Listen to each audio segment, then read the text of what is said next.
What's up, guys? We're back with another Ask a Pro interview, and I have my dear friend here, Chandler Doss. She is Vice President of Bank of England. She has a branch here in Fort Smith. Have you guys expanded in Northwest Arkansas yet? We're working on that, Okay. yes. Working on some other branches, but she came on to Bank of England maybe a year and a half ago.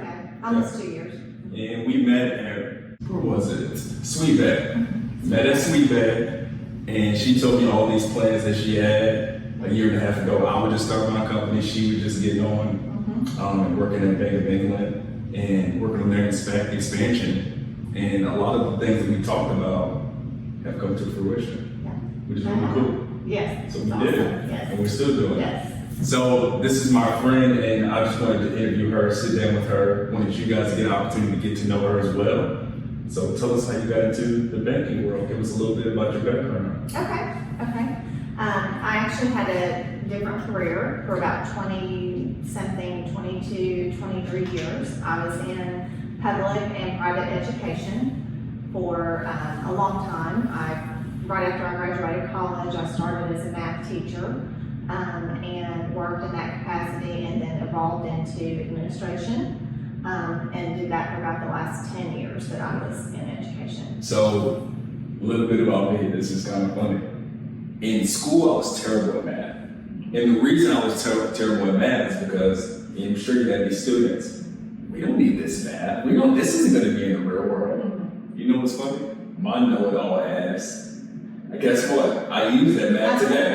Commercial real estate is all math. That's all it is. Yes. Multiples and just putting formulas together. That's what it's all about. Right. Did you have that students when you were teaching? All the time. Yes, I'm sure I did. So when did you transition out of the education So system? I transitioned out. And why did you transition? I transitioned out because the last role that I played, I was principal of a private school. Okay. And, I wore every hat in the entire building, and I found myself working, and I still had children at home, and it was just not something that I wanted to continue doing. I wanted to have more freedom and more time with my family. And so my husband and I together decided it was a good time for me to transition out. They had brought me in to do a specific job for this school, and I had done that, and I felt like it was time for me to go. Yeah. And so I had never worked in any field other than education, and so I intentionally tried some different things because I didn't know what I wanted to do. Sure. And ended up just kind of, because I didn't know what I wanted to do, ended up getting my real estate license, sold real estate for a couple of years, and realized I really like real estate, but I like the analytics behind it. So More so than the sales. yeah, so I had the opportunity to, I had a local lender ask me if I would be willing to join their team. I had no idea what I was doing, but I thought that was a better fit for me. Yeah. And honestly, I'm really grateful for that opportunity, because even 4.5, 5 years later, I still love my job, love being a lender, love getting to work with real estate agents and trying to help people buy their first home or their second home or whatever it may be. And I still get excited to get up and come to work. Yeah. So. And one thing I love about you is that, living, I think a lot of people get hung up on, how long have you been doing something? Because people ask me today, like, how long have you been in real estate? And I say, 4 years. I've only had my company for a year and a half. They look at me funny, and I'm like, yeah, but I've always been a leader. I've always been in sales. I've always been in marketing. I'm just in a different field now. It's numbers. You plug the numbers in, and you get to know people. And I think the people portion is much more important than how long you've been in a specific industry. Like, you gotta work with people. So when I have somebody that I need them to be nurtured. I need that somebody's going to take their time and not pressure them. You're the first call I'll make for that very reason. And I appreciate that. I do. And it's all about relationships. It really is. And it's about, it doesn't matter to me if you're able to purchase a $70,000 home or a $700,000 home. all of my customers, deserve and get the same respect. Because if somebody's able to purchase a home, then I want to be able to help facilitate that.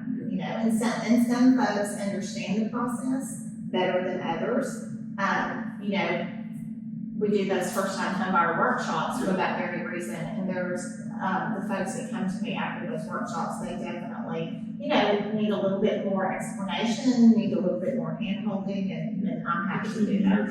Yeah, absolutely. So you were working at the bank, we won't say the bank, and I don't even know the bank because we don't get into that stuff, but you were working at another bank for 3.5 years, is that correct? And then you decided to transition into Bank of England. How did that opportunity come about? Because it's a huge opportunity. It was a huge opportunity. I worked at a full service bank prior to coming on at Bank of England, and I wasn't necessarily looking. Bank of England had actually approached me prior to me making the decision to move, maybe 6 months prior. Gotcha. And I just kind of I declined at that point because transitioning is difficult, and when you've worked hard to develop those referral relationships, you don't want to jeopardize anything. And I was able to offer good service and good rates and things like that where I was, and so I was just not ready. And then 6 months later they came back to me and basically was kind of an ultimatum. They said, listen, we are in growth mode and we are going to open a branch in Fort Smith. We would like for you to be the one to open it, but make no mistake, if you don't, we will find somebody else that will. And so that kind of got me, off the fence and got me at least to where I was asking a lot more questions, and because I wanted to understand if you want to grow into Fort Smith, then what other opportunities does Bank of England and perhaps myself or my team that I would be able to have to grow and expand elsewhere too. And so they have just been wonderful in terms of the support they give me, the ability and capacity to grow. I just added another lender to my local team here, and she's going to be fantastic. So, and she comes with probably 20 years of experience, and so just a huge asset to our team. And I know I'll be able to learn things from her. And so I'm just really grateful for the opportunity. And like you said, timing was everything. I was terrified. Anytime that you're going to go start something new, I'm sure you felt that way when you were going out on your own. Not so much. And the next question I was going to ask you kind of leads into that. So for me, I'm 28 years old, and worst case, this fails, which it did. It worked out perfectly. Right. Worst case, it fails, and I'm still 30 years old. Right. Who cares? It doesn't matter. I can waste a couple of years, but for you, at the latter portion, like you've had a career for 20 plus years, you're new into this industry. You're really just looking for something stable. You're not looking. Most people look for something just to sit. It's stable. It's great. Corporation, everything's awesome. Right. You were looking for an opportunity to grow at the latter portion of your career. Right. Why is that? Why did you feel comfortable doing that? I don't know, other than I am pretty competitive, but just more internally than anything. I have lots of good, solid friendships and acquaintances, strong acquaintances of other lenders, and highly respect them, and will even work alongside them on something if I can or need to.